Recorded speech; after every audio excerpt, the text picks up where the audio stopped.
Welcome to the Light, Camera, Rant Podcast. Your source for the latest on movies, TV shows, and video games. Get ready for ranting, raving, and reviewing. Here is your host, Lee.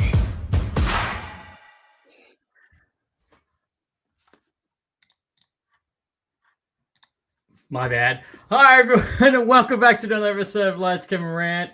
We've got a very special guest for this episode where we're going to be breaking down Alien Romulus. And my guest is Barnon from the Film versus Film podcast. How are you going, man?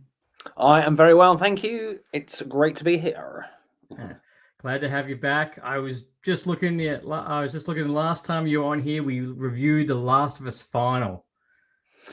We did indeed. Yeah, that was awesome when we talked the DC announcement at the time. So yeah, that was perfect timing. That was really perfect timing. Yeah, and the funny thing is now, I think just last week they just dropped the teaser for season 2, and I saw today that season 2 is officially wrapped filming. Oh, really? Oh, amazing! Yeah, I can't wait to see. I haven't played the second game yet. It would be interesting to see whether I actually decide to play the second game ahead of the new series. It would be interesting to maybe not, and then just see, just go watching it from a pure like TV point of view for season 2, because obviously it was just really interesting. It wasn't really necessarily a distraction for season 1, but it was just really interesting, an extra level of like intrigue when watching the first season, knowing what happens in the game. So it'll be cool, I think, definitely. Some great moments in season 1, and I think they did an incredible job. Pedro Pascal and I can't remember her name now, but yeah, they were both incredible. Neither can I off the top of my head. I can see her face. I can see her everything. I can't remember her name. Bella Ramsey. There you go. Yeah. Yeah. No, they all did fantastic in that first season, and that first season completely blew everyone's expectations on what that show was going to be, and and what they expanded on the missing pieces, but things they didn't cover in the first game that had to transition to TV. The last rumor I have seen that season 2 obviously has finished filming, but it's going to be the second game will be split between 2 seasons. Oh yeah. Yeah, I did read that. Yeah, so that's kind of an interesting turn. I think that just shows a lot of confidence on what they're doing, and they're really trying to, probably like the first series, they're really trying to just do their own thing with some of the story gaps from the game, probably like in season 1, and obviously keep very faithful to the game, but taking their time. If they're doing 2 seasons, it might be shorter seasons maybe, but that's encouraging to me, and it shows a lot of confidence in the material. Oh, 100%. And I think that makes a difference with the original creators have been on this the whole time. They've been writing the show, and they've been on this they've been on this for this entire journey. Not to mention, it's probably very hard to nail down Pedro Pascal to do one big season. That this man is now Gladiator, Mr. Fantastic, and is about to be completely busy with Mandalorian. Mandalorian. Well, basically a voice role now, though. Yeah, so don't expect him to take his helmet off during the film, The Mandalorian and Grogu. No, I don't think so. But the funny thing is that Mando movie and Avengers 5 Doomsday come out about a week apart from each other. So he's going to go to one premiere. Yeah, that's not saying the same. No chance. No. Star Wars and a big Avengers film in 2 weeks, not happening. No. Yeah. One of them's going to get pushed. Disney wants to make that full money. Oh yeah, definitely. But no, it was only just this morning I saw that season 2 had filmed, and the antagonist for season 2. Again, I forgot her name. She apparently for the entire Abby had extra security for her filming of season 2. Oh yeah, because her character is so hated apparently. Yeah. Have you played the game? Have you played part 2? I started, but I haven't finished it. But I know the major parts, and I've been loving the TikToks of people that's like people who haven't played the games. Yeah, season 2. People who have played the games. Oh my god.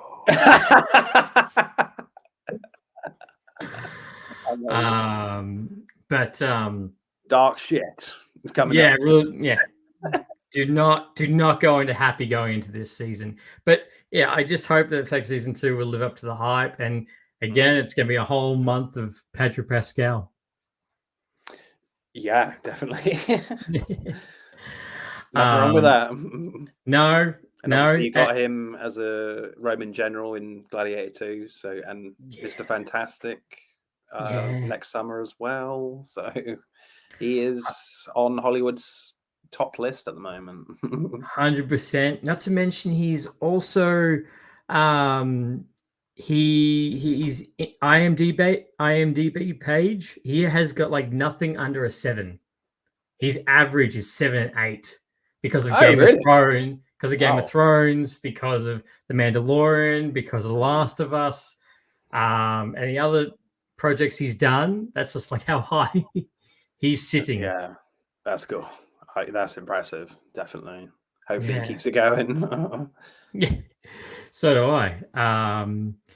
And actually, you're the perfect person. What did you think of the Gladiator 2 trailer? Yeah, I didn't mind it at all. I'm just like, I know it got a lot of complaints about the fact that they're using Jay-Z, that Jay-Z rap song. I was just like, it's just a trailer. I doubt it will be in the movie. Calm down, people. I just felt like it just got me pumped to see it. I think it did show too much, because it did feel like they were showing the final battle in the trailer. So I was like, did you really need to show that? I'm not sure. And it's like a 3-minute trailer. I'm like, you don't need that. Like, people are going to go see this movie. So I do fear that it's going to be a bit over marketed, which is a bit of a shame. But it's interesting though, with the state of Hollywood at the moment. I know a lot of people, I know someone like Brian Cox has come out and said that Hollywood's not in a good place because of Marvel and DC. But then I was just like, hang on, you were in a Marvel movie, X-Men 2, one of the best ones, as Trask. No, not Trask. Oh my god! You know, the bad guy in X-Men 2. Stryker, yeah. Like, definitely one of my favorite X-Men films. So I was a bit annoyed about that comment, but so it's just really interesting with Hollywood where we're at now, because in terms of like the Gladiator 2 trailer, because it could be over marketed. I don't know, because that's going to be like a 15, I imagine. And it'll be really interesting how they go with that, and how the box office will do with that film as well, because Deadpool and Wolverine has been literally killing it in the box office, which is amazing. The first, I think it's gone above Joker, thank God. So I don't like that film at all. To go past $1 billion as an R-rated film, and now Alien Romulus is doing incredibly well as an R-rated film, and a pretty, full-on fucking horror film, as well as being, very sci-fi. All those films, I suspect, with Gladiator 2 as well, 15. So it's just really interesting that people are willing to see like hard-edged adult material now at the cinema, which is kind of really encouraging, and just hopefully Hollywood will kind of learn from this, and people like are willing to go to the cinema for more adult stuff now, and it's not all about like the superhero stuff. We both really enjoy those things as well, but it's just cool that like R-rated stuff is getting some love. I couldn't agree more. Like, superhero films have to take that point, but you're right. Like, look at Joker. Yeah, I said, like, Joker made so much money, and a Joker film that had no right when it was first pitched to be Yeah. That makes you. If you told me that the Joker 2 was going to make that much money, I'd be like, a Joker movie without Batman is not going to make that much money. And then, boom, and then Deadpool Wolverine. Yeah. What was that? With a director that's not known for, well, he's just known for doing comedies, and like with the Joker, they're not using much from the comics at all. They're going in a very, very different direction, which I'm not a fan of at all. But in the same sense, like, I'm pleased that the film did well because it's good for the industry as a whole, as I said, for R-rated stuff. But yeah, it's just, yeah, I think definitely Hollywood is changing now. And you look at like things like Despicable Me 4, that didn't do amazingly well, and people thought that would do really, really well, and it didn't. But the same breath, like Inside Out 2 has gone over $1 billion, and I'm glad they've decided to put that out in cinemas and not, just stuck it on Disney Plus like they have done before with Pixar stuff. So yeah, and what's really interesting as well, I saw an article on Instagram where, that they were praising the studio, Fox, for bringing Alien Romulus out in the cinema, whereas they didn't with Prey, the prequel. Not necessarily a prequel, but just a different time zone of the Predator franchise, which is certainly a great entry into that universe, that franchise. Yes, I guess a little bit of a different time because that came out 2021, 2022 or something. So I get that, but there are other movies that kind of braved it in the cinema around that time. So maybe Prey was a bit unlucky, and maybe that's a bit unfair to maybe kind of compare these two films' release strategies. But I'm just so pleased that they just didn't go down that route, and they had real confidence with Alien Romulus, because obviously that's a risk, like taking it off Ridley Scott. Maybe I suspect Ridley Scott was like, no, I don't have time. All his eggs are in the Gladiator 2 basket. So they brought Fede Alvarez in, a great Uruguayan filmmaker who's done Don't Breathe and the Evil Dead remake, which are both amazing horror films. So they brought some real great horror vibes to this new film. And yeah, I gotta say, I loved Alien Romulus. Yes, a few niggles, but I mean, this very rarely happens. I went to see it with my dad, and I thought it'd be great to see it with my dad because I've told this story many times on my podcast and other people's. Whereas when I was like 11, I think, very young, I had a birthday party and I brought all my friends round, and my dad like phoned all the parents to say we're going to watch Alien from 1979. Jesus. Okay? And they were like, yeah, it's fine. and then when it came to put, because I'm old, and when we came to put the VHS into the player, only one friend stayed down, and everyone watched The Emperor's New Groove in my bedroom instead. And you're like, no, I want to watch Alien. This is why I'm here. Absolutely. Pretty much everyone else apart from one friend chickened out. So for some sort of Emperor and his New Groove, which is still a good film as well. But yeah, so it was quite a cool experience, like seeing this in the cinema with my dad. Yeah, and I was kind of getting quite emotional towards the end because I was just like, yay, it's good. And that never happens, of like almost bursting into tears of happiness at watching a film. Yes, granted, I was probably really tired. I had quite a long day that day. That might have contributed, but yeah, I was just so thankful that it was great, because obviously because I think what Alien fans wanted really from Alien Romulus is just to be the third best one, because nothing in this modern age of cinema going, like with fandom, like with legacy sequels and sequels after a franchise that has come out after decades before, Alien and Aliens will never be topped. It won't. So I think the only expectation really for hardcore Alien fans really was just just be the third best one. Yeah. That's all we asked for. Please. And I was like, yay! I think it pretty much is the third best one, in my opinion. I know there's some very differing. There's certainly been some mixed reviews, but you know, Alien 3 was a big disappointment. Like CGI wise, it was not good, and obviously there's literally a phrase associated with that film now. Oh, they Alien 3'd this film. The fact that I've seen that. Yeah, they've killed Newton and Hicks right at the start for this new film or whatever. And then you have like Alien Resurrection, which was kind of a bizarre film at the end where, I mean, there is some good stuff in it, in that one, but like the end is pretty dreadful. And for some reason they decided to they do like a combination of a humanoid and an alien, which obviously you get that in this one as well. But the design makes it look like a Muppet in Resurrection. And you're like, that design would not look out of place in a Muppet movie.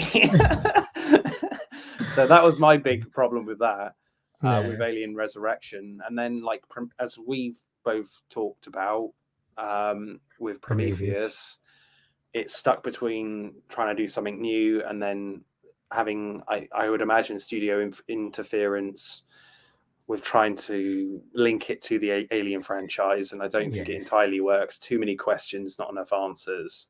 But there's being ambiguous, and then there's being Prometheus. So again, there's great elements in all the films post Aliens, but yeah, it was still a bit of a disappointment for me. And like the characters in Prometheus, like they do such dumb things as we talked about on my podcast. And they're supposed to be like scientists and intelligent people. Like, why are you being so stupid? And then, look at that! Just God, with all this goo and this egg, yeah. And then with like Alien Covenant, I think I prefer Alien Covenant a bit more to. Still a very flawed film, but I like it a bit more than Prometheus because is it actually Alien? They bridge the gap a little bit more. I mean, the end is rushed, but there's some really intense scenes in there which I loved. But yeah, very much more of an Aliens kind of action vibe in Alien Covenant, but they kind of keep there's some new designs in there. Those what I call the albino aliens in them. Well, we got that too. Which was kind of a great sequence in Alien Covenant, but still kind of it just felt very rushed at the end to just give fans what they want. Whereas going into this film, they're setting it in a completely different timeline, and yet obviously still linking it to the Prometheus and Alien Covenant films, which I kind of admire as well. A little bit wishy-washy with that stuff, but with the explanation, but because I'm just like, how do you get the vials from that planet? I'm not sure. But sure. Wait a minute. Hang on, I just got a question. Okay. Yeah. Guess we'll find out later. Yeah. No, and I honestly I couldn't agree with you more. I loved Aliens 1, Aliens. It's funny actually, when I was growing up, Aliens and Terminator 2 used to always come up on Saturday afternoon or Saturday night TV. And for a long time, I thought Aliens was actually the first one. Really? Yeah. Same with Terminator 2, because they would just keep showing the same film. Oh, really? Yeah. Like they would barely put on Terminator 1 or they put on Alien. And I loved it. And I remember still going to go watch, there's Alien 3. I'll watch this. Getting the end of it going, what the does watch? What's that got to do with the first two? And then, yes, Alien Resurrection is weird. It's a weird hybrid of a movie. And you can write Prometheus could not be more ambiguous, because I as we spoke about on your podcast, I remember the trailers, and I remember the first trailer getting to the end of it going, I have no idea what this film is about or what the film is. Because it used to have that massive score, and the letters would fade in, and you're like, okay. And then, yeah, you got to the end of the Prometheus, and you're like, there's no new bits. They showed Ridley, all the good bits in the trailer. Yeah, you're like, so Ridley, what's this got to do with Alien? Yeah, well, there's like the black xenomorph, isn't there, at the end that kind of pops out, a little version of it. That's very, very few references to it, but yeah, I do kind of admire the fact that it's trying to be its own thing, but it doesn't entirely work for me. No, not same here, and and I do also love the comments that people were like, "Why are the engineers really jacked and chiseled?" Yeah. So going into Alien Romulus, probably I watched one trailer, and as soon as I found out the fact that this was set between aliens, I was instantly more excited.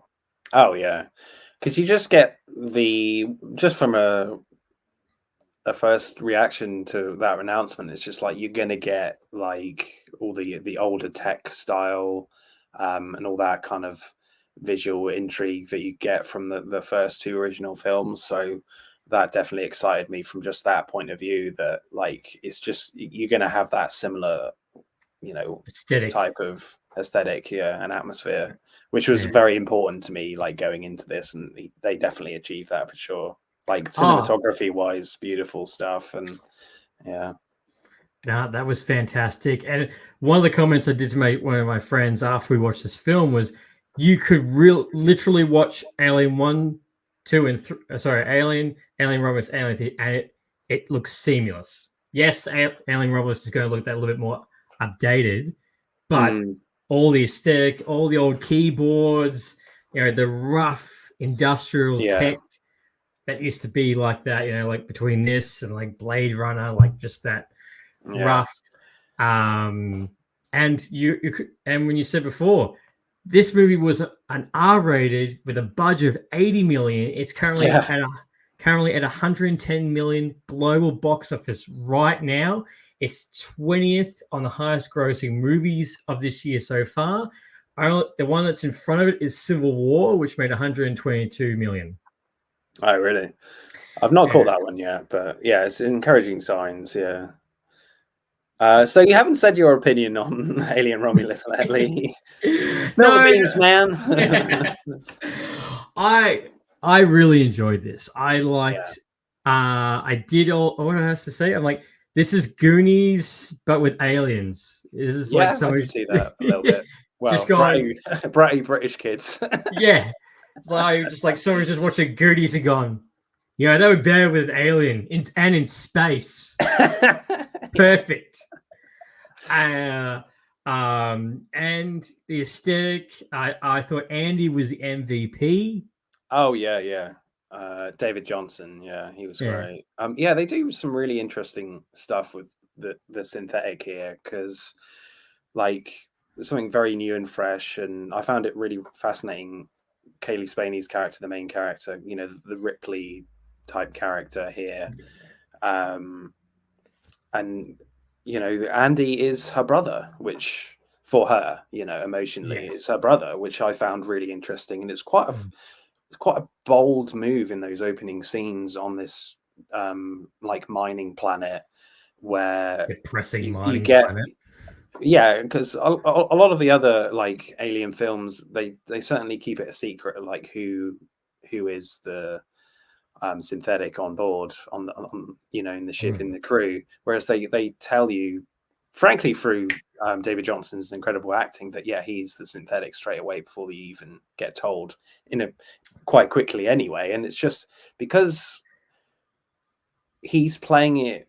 Obviously, this is set just after Alien, and so that the synthetics are very kind of new, and they're still kind of faulty a little bit, and because obviously we learned that from the first film with Ash, that he has his own directive, and obviously Andy gets implanted with a kind of similar directive in this film to save, bring back the vials and a new, samples and things later on in the film. But when you see him for the first time, it's like he's got learning difficulties. He's a very like simple.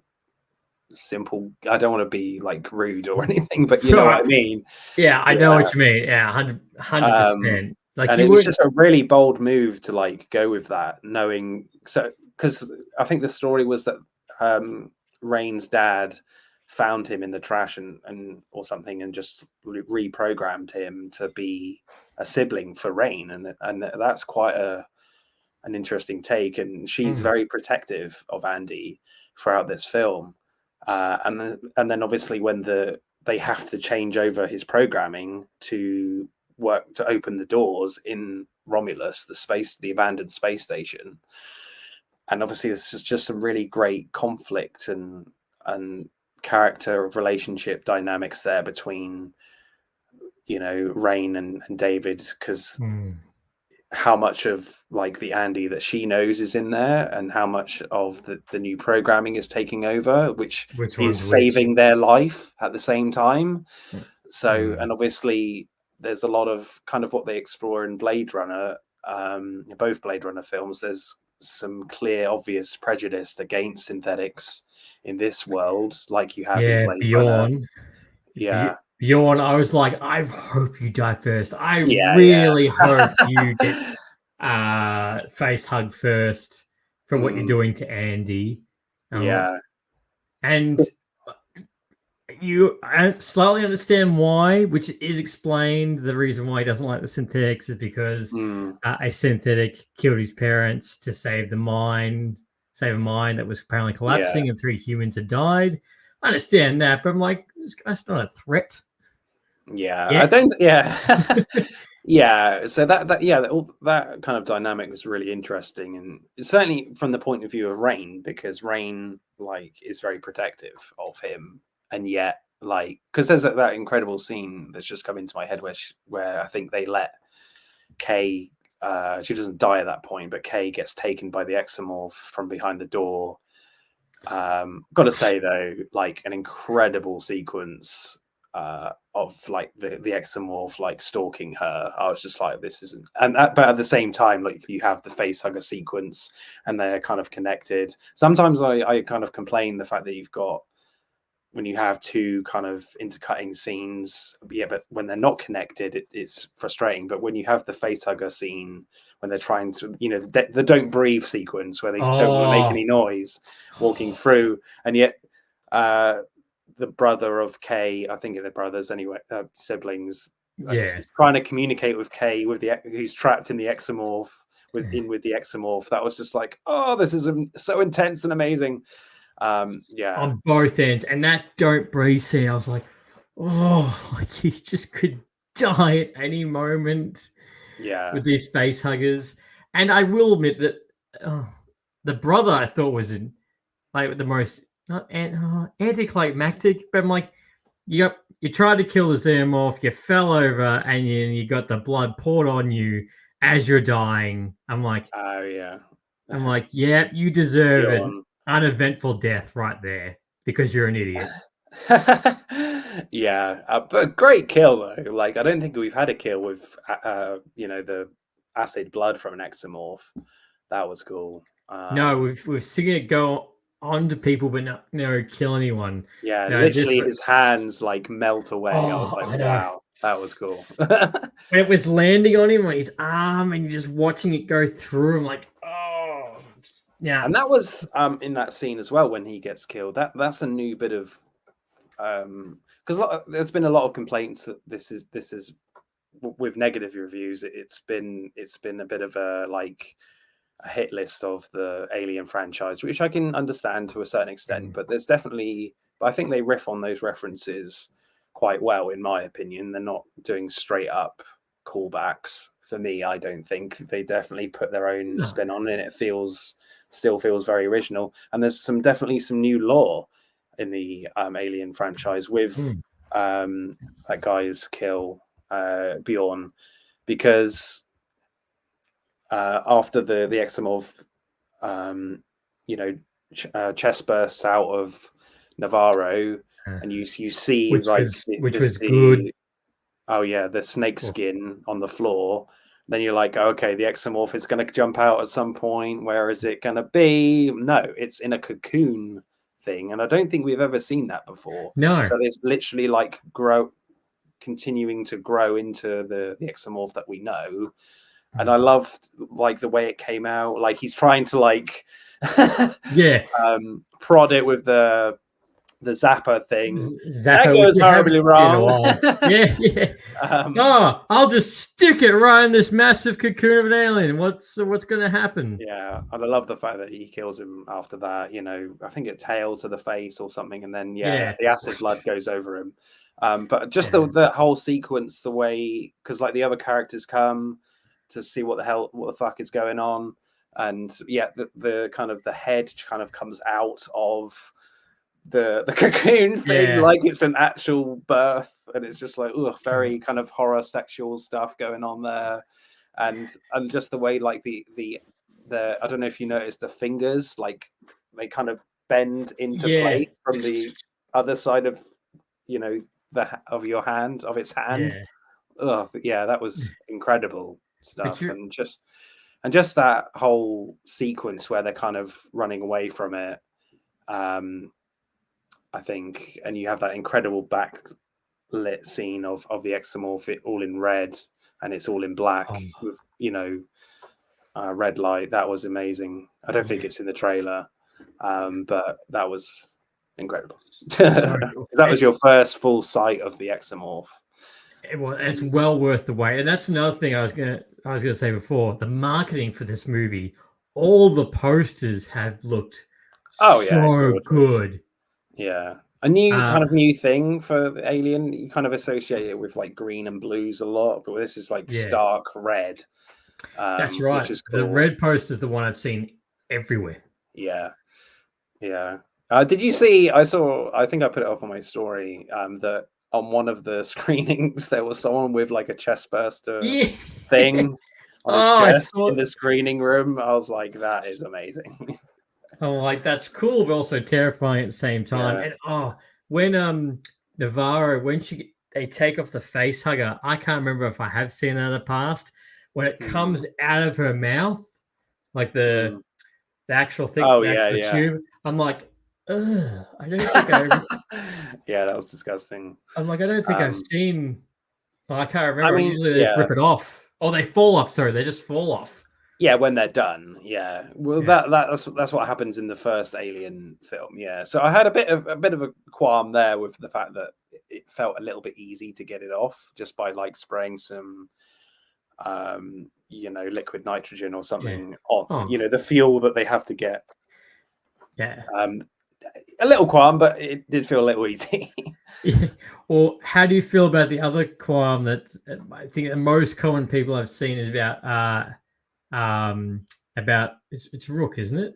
Rook, no. Yeah, the character. Yeah. Well, with Ian Holm CGI. Yeah, that's definitely my biggest gripe, because the first few shots of it, you're like, oh god, that does not look right. No. But I think, to be fair, like the more, because I didn't expect him to be in it as much as he was. No, neither did I. And I honestly, when I saw the synthetic on the ground, I was like, yeah, that's not coming back to life. That's probably just going to fall down the hole. Yeah. So it's interesting why, because obviously this we're part of the marketing. They're like, that we're using practical effects, a lot of practical stuff. Yes. So it does. I don't know if you remember in the first Alien film, they have when his head does get taken off by Parker, Ash, like you've got Ian Holm like there, like underneath the floor or whatever, to make it look like it is still him, but he's still got his head blown. His head is detached from his body still. So you have the actor there, Ian Holm, in that film, but there are scenes when wider shots in that film where there's a it's a complete prosthetic. Well, mainly because it's 79 and CG wasn't good enough then. No. So it wasn't good with Alien 3 either. I mean, you can but you can notice it for sure. Don't get me wrong, like in the Alien film, but that's the only way they could do it. But even though it was still really good at the time, whereas this film is pushing like physical effects a lot, which is great. So why couldn't maybe there's an ethical thing, I don't know, of like, is it right to like create a physical prosthetic of a dead actor? Probably not, no, but then you're still putting his face on CGI, so what's the difference there? And I think it probably would have looked better, a lot better if it was physical like they did in the original film. So I'm not sure, maybe they wouldn't be, because he has such a prominent role and has quite a lot of lines for a long time. He does feel like Mr. Exposition in the film, which is a bit frustrating. Rook, I guess slightly different model in this film, or just a different name, I'm not sure. But yeah, so in the beginning it was a little distracting, but like I think it grew on me as the film went on because he was in it so much. But still, like, there's still the uncanny valley still in Hollywood when you're de-aging or recreating a character. Because there was an actor there, that they used an actual actor to. I imagine they put, a lot of those digital spots on him to recreate Ian Holm's face. So, like what they did with Moff Tarkin in Rogue One. Yeah, because that was the first time that was done, wasn't it? I think. I could the first time or a recent time, but like for example, as you're talking Gladiator, I forgot one of the characters in that. Died. Oliver Reed, yeah. Yeah, and then they did CGI. But I think that was literally like one shot, though. It was one shot. One or two shots. Yeah, he was behind like some bars, so it was only if you really look close you could tell it looked rough. But because Moff Tarkin was in a lit room and you could really tell. Yeah, I think the best version of de-aging or recreating a character, certainly, much maligned film, very mixed on it, is Harrison Ford as Indiana Jones in the Dial of Destiny in that Second World War sequence. I think that's still, it's not perfect, absolutely not, but I think that's the best version of that. But you have the actual actor there to play with. It's not like he's passed away or died. You've actually got the guy. You just need to lift up the wrinkles.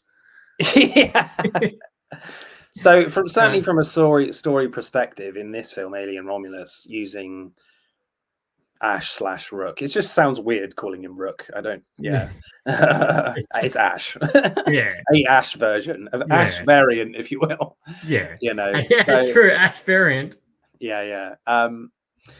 So because obviously you got to get a lot of the story stuff, he has to be there, I think.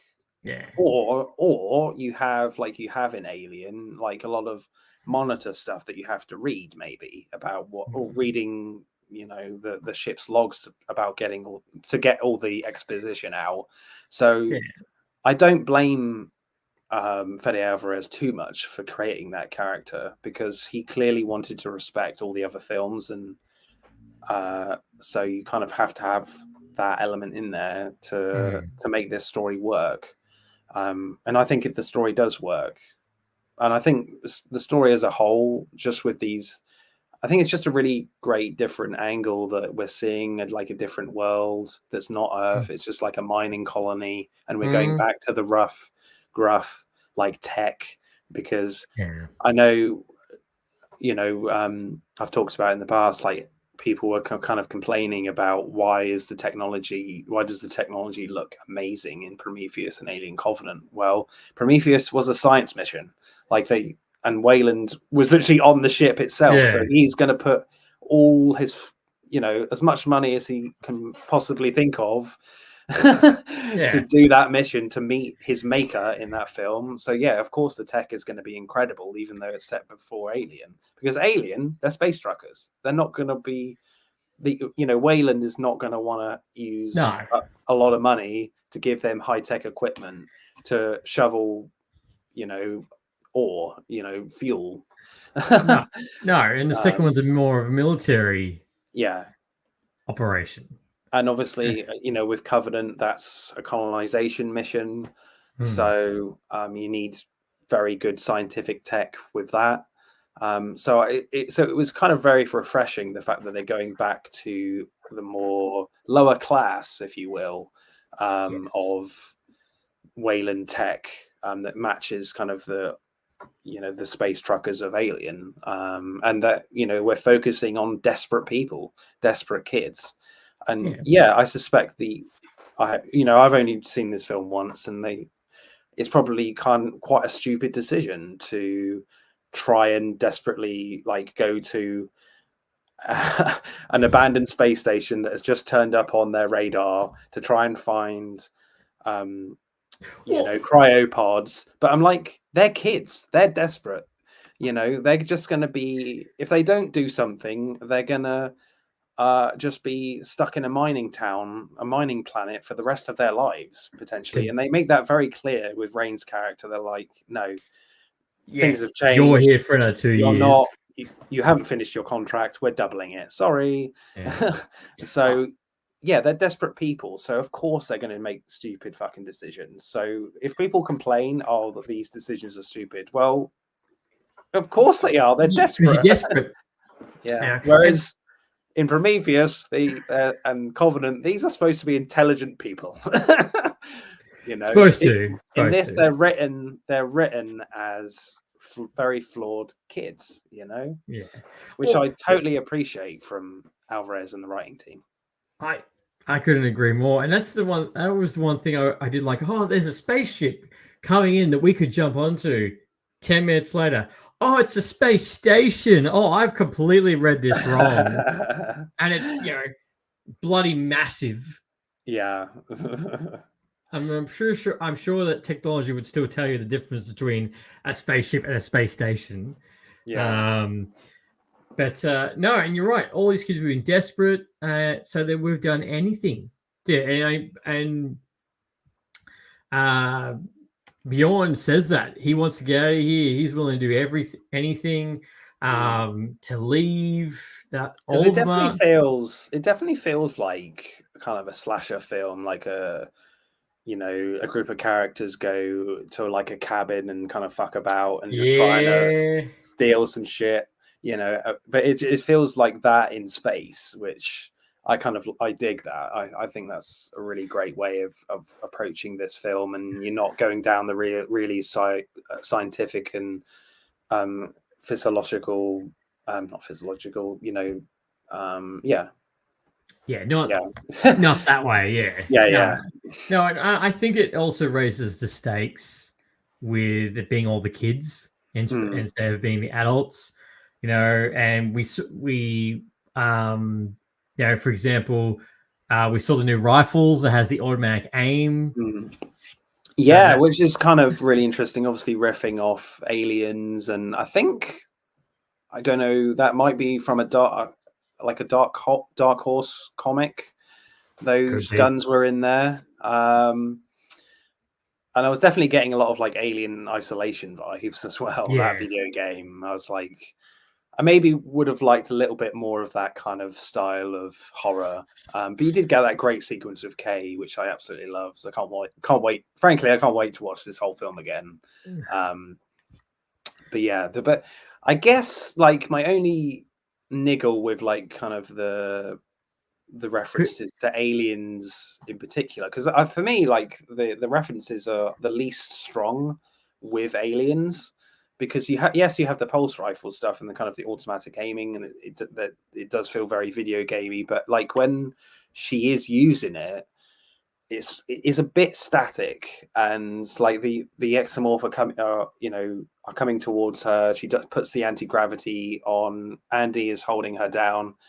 It does feel very very video gamey in a good way, but at the same time, it does feel a bit static, and like you feel like Fede Alvarez is working hard to make this feel tense and exciting, but like you've got Rain just pointing and shooting and not moving, whereas the xenomorphs are kind of just floating around. So he's really got to like shove the camera around to make it good. And yeah, that's my only gripe with that bit. But during the sequence that follows, because they can't get out, you've got like the acid blood just floating everywhere in zero gravity, which is a really cool idea and not been seen before. A little quick, but because you're approaching the end of the film, I don't mind that too much, but I would have kind of maybe preferred that sort of sequence a little bit earlier in the film. But yeah, it's still a great idea. Yeah, I thought so too. When she killed all of them, I was like, oh, good. Now you're surrounded by acid, absolute acid. There's nothing you can do, which they do get past. But you're right. That's something we haven't seen before, is a xenomorph killed in zero gravity. Oh, yeah. Yeah, that was good. And also when like Andy, that was such an epic moment, which did feel kind of very aliensy when the exomorph is about to, like kind of toying with Rain a little bit, trying to intimidate Rain, which is the exomorph's thing. So don't complain, people, if like, why didn't the exomorph just try and kill her right there and then? Why did it save her? That's part of its whole kind of Stick. Whole thing is intimidation. It's going to bide its time to kill her. So, which obviously is great from a filmmaking point of view. You can save her, but that's already written in the other movies, so I don't mind that at all, really. But that was great when like Andy drops down when the gravity kicks in, and like is literally like standing on it and shooting it in the face as he lands. That was fucking epic. Get away from her, bitch. You bitch. Yeah. A bit. Well, I didn't. I know a lot of people will have. I was like, yeah. I saw him do that. I thought it was cool. I thought it was funny. Like he can't like completely do it in the same way as Ripley does in Aliens. That would be weird and not great. So the fact that they do it in a kind of a funny way is, after such an epic moment, I think works for me. Yeah. No, and that scene, I'm glad. Now this is the other controversial thing, is the hybrid between. Well, this time it's not human alien; it's the engineer and human, which I only discovered today that apparently that is a very talented basketball player that's playing that humanoid. And I was like, Jesus! After this, I would not want to be on the same team as you ever. What did you make of that then? I like the reference to the fact it was more of an engineer. I thought that made more sense than what we saw in Resurrection. How creepy it was. But at the same time, and I did get the jump scare when she was trying to get back on her ship and it jumped right underneath her. But I think it's one of those moments where in the film you're like, oh, okay, this is where it's going to end.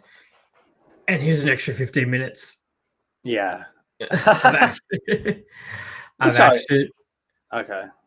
didn't think it was a bad thing. I was like, all right, we're going to at least get one more xenomorph before we call it a day. But yeah, that pregnant Navarro, she really didn't last long. Really sucked the life out of her. Yeah, that was Kay. Yeah. Okay. Yeah, Navarro was the one that got chest. Oh yeah, bursted. Sorry, Kay. Yeah, but that chest burster scene was incredible because, like, again, a new thing, using the X-ray thing, and you can literally see it like bursting out. I was just like, holy shit, that is terrifying. And just the way it kind of there was a burst, but you kind of just see it from Kay's reaction as she's holding her, so you don't actually see it kind of burst out. I don't think. It more like it just kind of like flops out. Yeah, which is kind of really interesting the way because in the first film it's just like it's just like looking and then just runs out, whereas this is just kind of flopping out and it's kind of just it's like it didn't like burst through properly. So yeah, that was really gnarly and just like, oh, that's disgusting. The last scene, I loved it. I've got to be honest, I loved it because of the design. I think the design is really key here. As we said, like they do a very similar. They go down a similar road in Alien Resurrection, but where that goes downhill is because the design was terrible. This, and certainly with the reveal, I think I seem to remember when you first see it as a whole, like it's dead silent and it's just kind of quite a wide shot and it's quite haunting. And you're just like, oh, holy shit, what the fuck is that? Tall and lanky. Yeah. And, That's why the scene works, because it's grotesque and yet it kind of has, this might sound weird, but it kind of has some magnificence to it as well, because you've got like the engineer elements in there as well. It's like tall and spindly, and the fact that you got like the double mouth come out of his mouth as well, and like you got the exomorph tail. And then when you get like a big full body shot, you kind of just got an weird X by where the genitals are. I'm like, ew, get away from it. Yeah, Jesus. So for me, it really worked. I know it, you can definitely see a lot of the elements in there. And the way it kind of ties in with Prometheus was kind of clever, because that's Wayland's whole thing, is that they want to in Prometheus they want to find out their makers and like what's going on, how are we created, and this you have that through line with this as well, with Rain and Andy's character as well, because there's a genuine bond between those two, and yet Andy isn't real. So like why should Rain have that relationship with someone that's not real, that's completely synthetic? So there's always kind of that very complicated relationship in this universe with how we should perceive humanity, and they definitely play on that with this last scene, with this last design, because Wayland want humans to survive. Rook says like this is so important for our survival, because it's the next stage. as you see in the first like setting up this world, is that humans are kind of just dying. That they're just they said very early on, we're mining raw material over and over again, and terraforming other planets, trying and failing in some stages, I think they mention as well. So but again, it's that kind of that ill-informed ambition of trying to continue humanity, not to be too morbid, in a very kind of barbaric way, but in a very terrible ethical way. And it's just they're definitely playing on that with this last scene, and I thought it was contextualized really well in the writing for this last scene. So, and the fact that they, Fede makes it really fucking scary and grotesque, was really good. Yeah, you have that kind of great reference to the end of Alien as well. I've seen people say, oh, it's that same scene. I'm just like, is it though? I'm not sure. I don't think so. Don't be ridiculous. She's literally just putting a spacesuit on. The two, other than that, the two scenes are very different. That's it. That was a gripe. I was like, oh, that's a bit of a stretch. Yeah.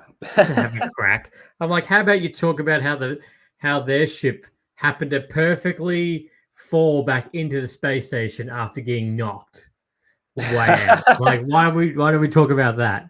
Yeah. But no, I think you're Navarro's an amazing pilot. What are you on about? Oh, you've kicked it in one direction that happened to go right around. Yeah. But I agree with you. And that's part of what Space Station Romulus's mission was. That was what Ash/Rook's mission was, and this is what they wanted to do. But at the end of the day, it was the heroes that won. It was that relationship. It was that bonding. They wanted helping each other. That was the core of this movie. And they got away technically. Yeah. And I think it kind of makes sense as well from Wayland's point of view to just leave it there abandoned, because it's going to just collide into the planet's rings anyway. So it makes sense to just, with the fact that everyone's has been killed on it, and it makes sense to just leave it there because it's going to get destroyed anyway. And they've got, I don't know. It's just they still got to get the vials though, so I don't know whether they were planning to get it back anyway. I don't think they ever really mentioned that, but I think Rook is just like, oh, people are here. There's a synthetic, and because they reprogrammed Andy to have Wayland programming in there, like Rook is trying to seize his opportunity, but there was no kind of sense that maybe Wayland was trying to get them vials back. Maybe it was just a loss at that point at the start of the film. Like, it's just a lost cause. It's going to get destroyed anyway. So, it could be. And like we did also get to mention that this is Prometheus's gift as well. But and because there's really, it was just going to crash because all the crew was dead. There was so many face huggers that were in hibernation. I must admit. Yeah. It wasn't just one, like it was like 10 or more. Oh, yeah. I feel like there was hundreds in that space station. Yeah. well, actually, because it was that second room, that hallway they found even more, which had a conveyor belt. So, there was no really mention of like anything was going to happen to this. It was just going to go crash and burn, which it did a few minutes earlier. But that's the thing is this film, I think it's not saying it's half and half, but if you're an Alien fan like us, you're gonna love it. But it doesn't feel like a cash grab. It doesn't feel like this is something pointless. It doesn't feel like it doesn't feel like the Dial of Destiny. We really have to make this sequel. We really have to go down this road. When you watch this and it got, as you said, it returns back to the horror roots, the suspense. You're scared every scene. The xenomorph is more of a lurking threat opposed to aliens, where there was thousands of them. You were just, you're effed. But no, I would love to see a sequel to this. Don't know how you would do it, but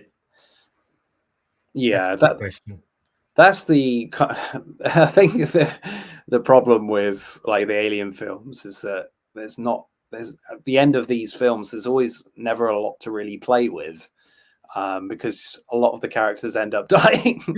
They're all dead anyway. You've really got to work really hard to figure out what happens next. So, but the box office is really amazing. So, doing really well. So I would love to see Kaylee Spaney again as Rain. Absolutely. I think she's a great character. As we said, like, the relationship with Andy, I would like to see Andy again, definitely, or a version of Andy as a synthetic, and see how that kind of relationship develops with those two. I got to say though that the last jump scare, as she's kind of holding onto the cable as all the mining ore is coming out of the ship, when the creature, the offspring, as it's called in the IMDb credits, like jumps up again onto right up against her helmet. I think I nearly jumped into the next seat. I was like, holy fuck. I was right there with you. I was like, oh, you got me. Because usually I can see these jump scares coming. Some of them in this I can, like, even when like the Navarro one was really great actually, because there's several occasions where you think it's going to go on to one of the guy characters, the face huggers, and then you think Navarro is going to get away, and she literally, as like she's running away in the ship, and the face hugger comes, and you think she's going to get away, but she at the same time as it's jumping, she looks at the wrong time, and it goes straight on her face. What'd you say? Oh. Yeah, exactly, literally like that. And that caught me by surprise. I was like, oh my god. And it was right up against the lens, that bit, it felt like. So I think Fede Alvarez has shown some real skill with the horror, and with that last like jump scare, he gets jump scares for me, like because the rhythm was kind of all wrong in a good way. Because certainly by the end of especially to do a jump scare right at the end and make that the best one, that is fucking impressive as a horror director. Because as you're watching the film, you kind of, as a film watcher, you kind of sort of learn the rhythm of the film, you learn the editing, and to kind of fuck with the natural rhythm of the editing at the end to get you like that is really impressive for me from Fede. Yeah, I applaud that. Absolutely brilliant. Like just one more. Let's get you one more. No, he could have not been more perfect to kick this movie off. He did fantastic. And the Galactic Core podcast has also come past our live stream. Said I love how this film is called back to almost every single previous film, and also the isolation game. Yeah. It covered everything. This movie really did cover everything. And I know I did see an interview. Someone did ask him, do you want to do Alien versus Predator 3? No. Do you want to Please no. Can I say that any louder? No. No. Those films were an abomination. Yes. No. Especially the second one. Thank you. Second one was... Yeah. Can't see anything. What's going on? No, but people are dying, apparently. You can't see it, but apparently. But, I think Freddie's done a great job. I think all the characters, there wasn't really any big names in it. Oh, so no, yeah, that's a fucking risk as well. Like, not to have anyone big in this, because I think that was kind of as we kind of talked about. Well, I mentioned briefly with Prey. The Predator is under the same studio as 20th Century Fox, which is owned by Disney now, and they decided to just put it straight on Hulu, Disney for me. That had Amber Midhunter as the star, and obviously she's not a big star really. She was in one of the kind of that X-Men TV show. I can't remember what it's called now, with Dan Stevens. Yeah, that's about it. Yeah, but see, that film was great, and I saw so many comments. Oh, sorry, Prey. I saw many people comment, be like, "Why wasn't this in the movies?" Yeah, definitely. I would have paid a ticket to see this. I guess Kaylee Spaney has done a little bit, like she was in Priscilla and something else, but that's about it. So, but those two things were pretty recent. So it's a bit of a real risk to really. She was in Civil War earlier this year. Yeah, and Bad Times at El Royale, which wasn't that popular, I don't think, in terms of box office. So yeah, I think casting wise, like, is a big risk. So a lot of the appeal for this is the setting, the aesthetic, going back to its core roots, which is a great move. So I guess they could really play with that with their budget, in terms of they don't have to pay any huge stars. Yeah, decrease the paychecks, increase the aesthetics. Yeah. But thankfully, they found incredible actors. So yeah, I really liked all the performances here, and certainly with the kind of the bratty British guys, like, I still felt they were convincing, and they really brought some really interesting character dynamics and kind of interesting prejudice against Andy. And David Johnson was fantastic as the synthetic, and like, how is he going to react to all this prejudice against him? And even when he is kind of slightly reprogrammed as well. So like, all the performances for me were great. And yeah, I suspect I haven't seen much, because I've tried to avoid a lot of the trailers and the interviews and stuff.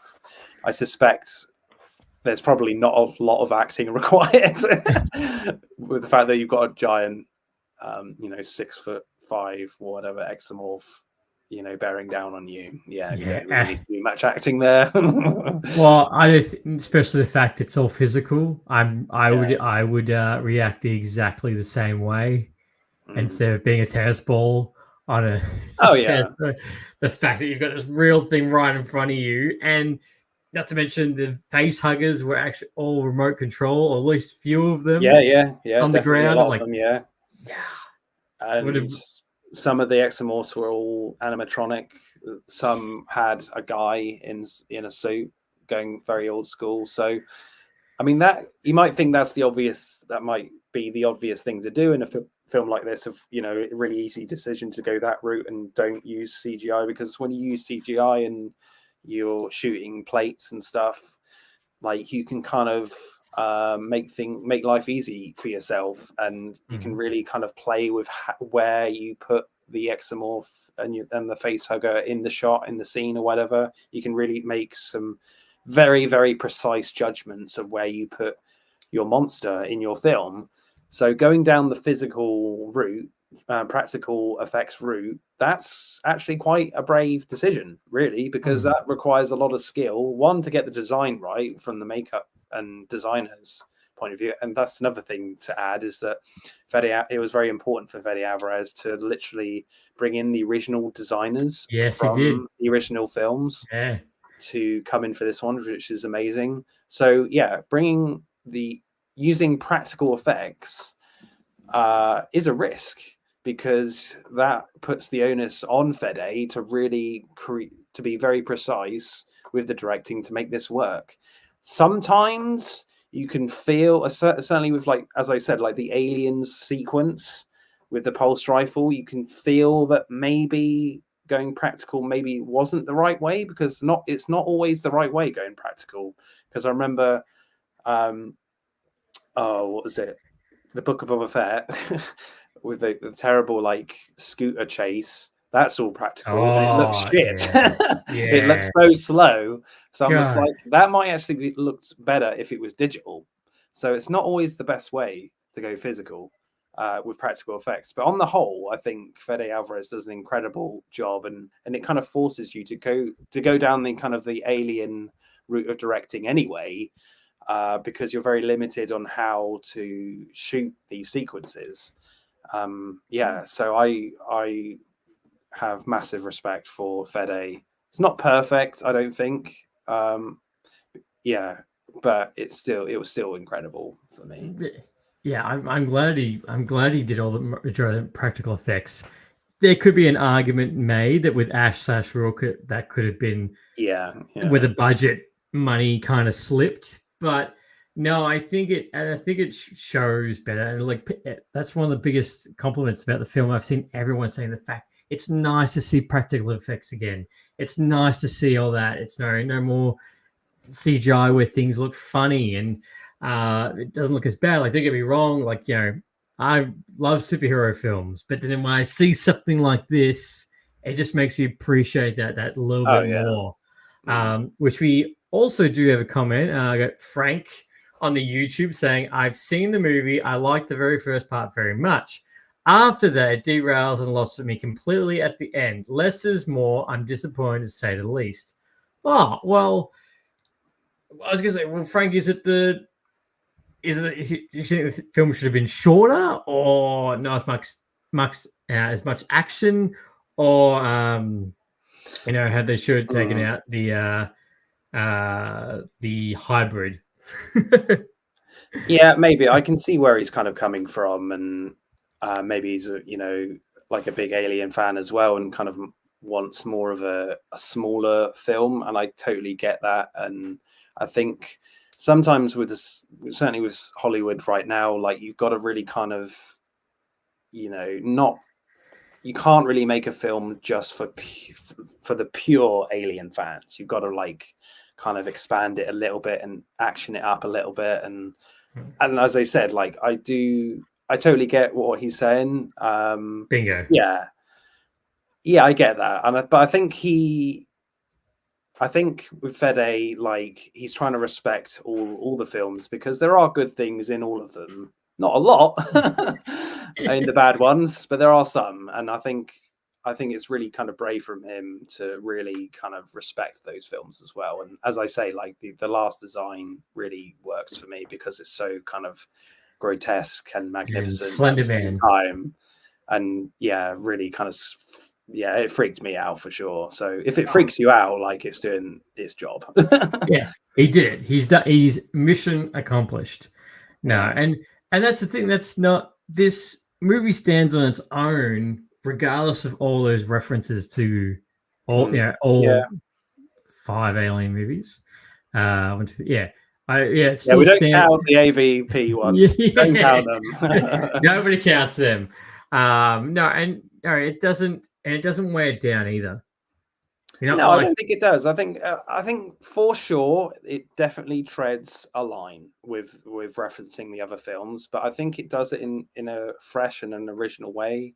For me, there's enough originality here, in my opinion, as well as pleasing the fans. There's no doubt this film is very much for the fans as well. Yeah. I think there's just for me, there's a good balance. I think certainly for some people that balance isn't there, and I get that with some of them. But yeah, like, certainly when you, as I said, like at the top of the show, like, because the first two are so beloved, you're just never going to get a film that's going to like top those. It's just never going to happen. No, it's the same with Terminator. So you got to have fun with it. I think, yeah, Fede's having fun with it. He's referencing the other ones and putting his own spin on it, and the story's still fairly original for me. So yeah, it is, and it's not like it's not like it's not a movie where you have to know what happened in this movie. You really need to know what happened in this. You really need to know. Like, we get straight out of from the front. Alien. There was an alien lost in space. No joke. They captured it. That was bad. yeah. It run amok. Everything's effed up. We found this goo on this planet. It can really help. We need to get back. That's just enough. Yeah, you're right. Just enough of hardcore fans to go like, that's cool. But for the casual fan to be like, okay, yeah, I'm still following. I'm not lost. Yeah, absolutely. And look, this is probably going to be the best person to ask this. Blank slate. You have Disney money. What would you do, and how would you make the next Alien film? What after this? Like, following up from this? Oh, anything. Would you make a follow-up to this? Oh, okay. Yeah. That is a big question, Lee. Yeah. Got that sweet Disney money. Yeah, I definitely wanted. I would love to see. I think you definitely get that with this film. That's a hard question. Definitely a film with. I gotcha. In the vein of Alien, and kind of maybe. But then you don't want to like completely redo it. That's the problem with these sequels that have come, decades after. You don't want to copy the same thing, and that's what kind of Ridley Scott was trying to do. Like, he was trying to do something completely fresh and not really copy his films. So, I love Alien, but I also love Aliens a lot as well. I have Alien slightly better than Aliens, but not by much. And I think for me, I would have loved to maybe have more of a crescendo into like insane, like balls to the wall, as you Australians saying, gun action at the end, because there's some incredible tense action sequences in Aliens, and I don't think they quite get that right in this one, which I don't, it's definitely more of an Alien and Prometheus and Resurrection film, and the references for Aliens is a bit light in this one. So it would be cool for me to see a film where it's a bit more in the vein of Aliens. And also, like, we haven't really seen the Alien Queen again since we have in AVP, but those are a pile of shit. So so it'd be great if we can see another film where they bring in the Alien Queen in a great way and use that creature well again, and incorporate that. That would be cool.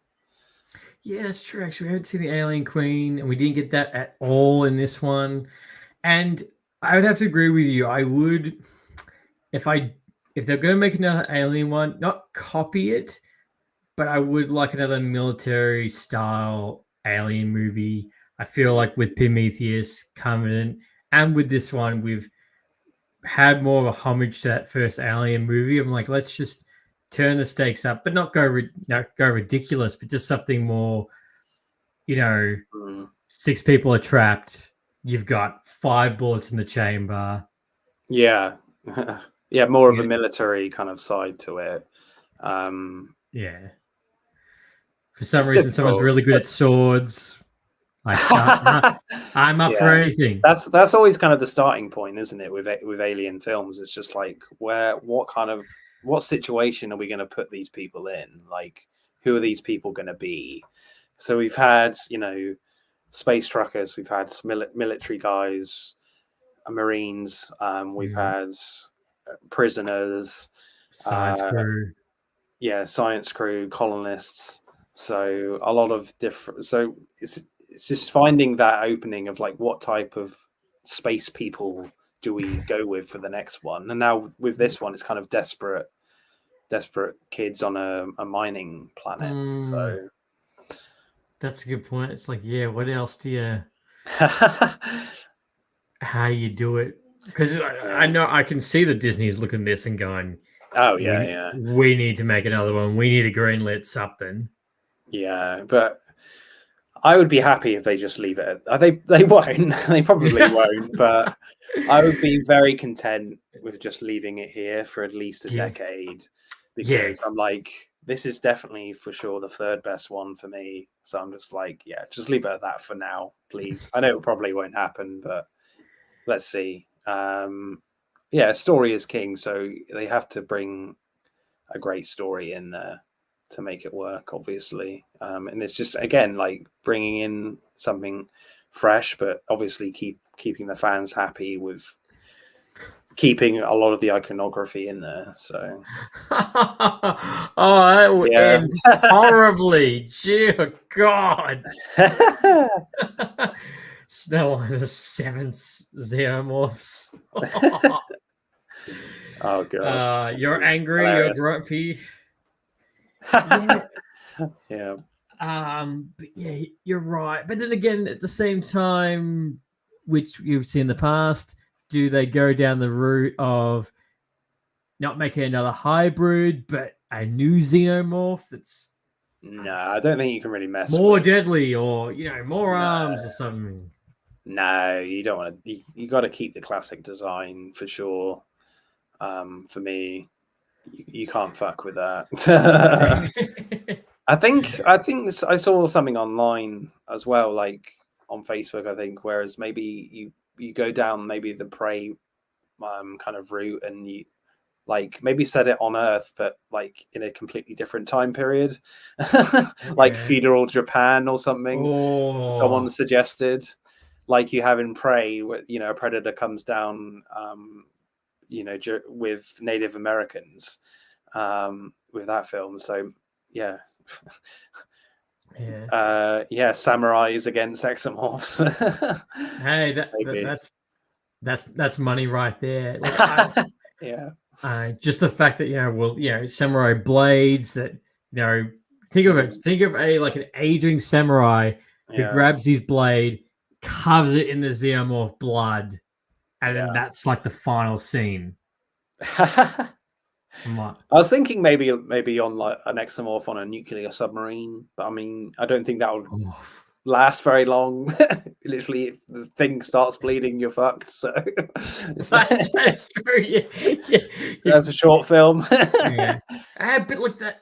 Very short film, but at the same time, that can that could be the whole premise, is like how you're going to kill it without. Yeah, because I think that's what's great about these films set in space, is that because the design of the exomorph is a very kind of sort of mechanical. There's a mechanical element to that, and the exomorph sort of blends into this very hardcore kind of sci-fi aesthetic with the first Alien film especially. So well, the first one hides on the ship.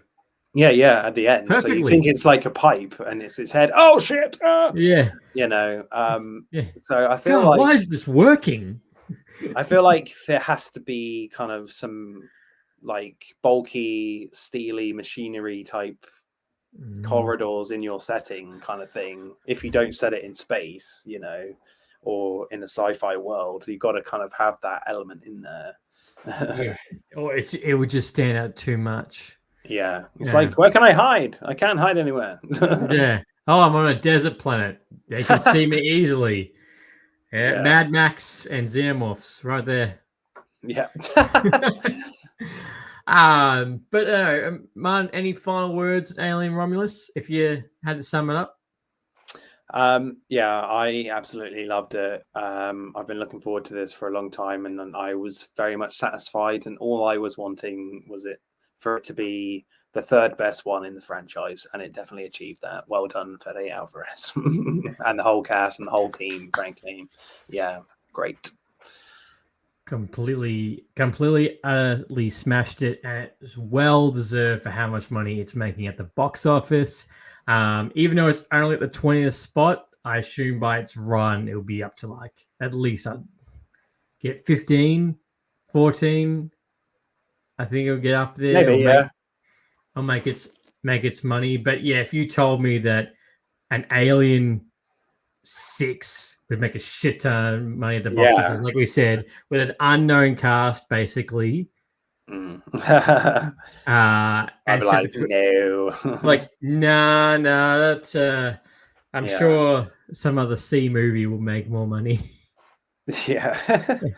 Because you think like some people kind of lost their appetite for them post Prometheus and Covenant, because generally they're very, very mixed films. I think, you know, this one is not without its flaws, of course it has flaws, but certainly not as many as the previous two. So yeah, no, it's great. No. So it is a surprise that it is making money.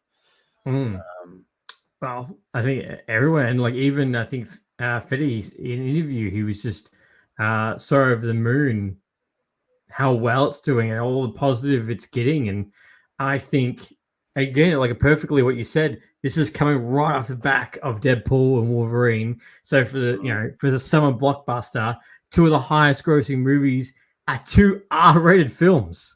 Yeah, which is pretty amazing. Yeah, when you think about it, it's not a PG movie. It's nothing like that. And as we go further into the year, Joker 2 and Gladiator. Yeah, they should be R-rated. I don't know about Gladiator 2, but who knows? But I would imagine Joker would be a 15 in the UK. Yeah, for sure. Yeah. So, I mean that's going to make money, definitely. I won't watch it, but yeah, it will make money. Come on, you want to see Lady Gaga sing as Harley Quinn? Do I? Maybe. I am a fan of Lady Gaga, but she has to be in a fucking Joker film. I don't know. I know. As soon as I heard it was a musical, I'm like, well, that just killed all my excitement. You're not a musicals fan then? No. That's the thing. I'm a musicals fan. I don't mind musicals, but it's just, does it have to be a Joker film as well? Really? Come on. Still without really weird blend. Yeah. But come on, you can't tell me that on paper that you were like, yeah, let's make this film. I want to see a Joker 2 with Lady Gaga and sing. Like, have you seen A Star Is Born? I want the same thing, but I want the Joker. Yeah. But no, look, thank you so much for coming on this episode, man. I really appreciate it. It's always a blast having you on the show. And I can't wait until the next one. And I can't wait to come back on yours as well. Yeah. For everyone who's listening and watching, this man does a fantastic job with his podcast. He's nearly at his 200th episode. in inverted commas, yeah. Yeah. Absolutely kills it. I've actually just followed you on Letterboxd too. I've just made an account to start that. I think I'm a little bit late to the whole letterbox thing, but I'll Yeah, build that up. Yeah. I only just discovered how you add films to your listing. I'm liking all these films. Why isn't it coming up on anything? And Zach from the Nerd Dose is like, oh, you have to add it. I'm like, oh, that makes sense. Fuck. So everyone, please go check out his podcast, subscribe to his channel, and listen to it. And look, as always, everyone, thank you very much for joining. Until next time, happy ranting. Thanks for listening to Lights, Camera, Rant. If you like the show, don't forget to subscribe so you don't miss a single episode. While you're at it, leave us a rating and review, and be sure to tell your friends. Until next time, happy ranting.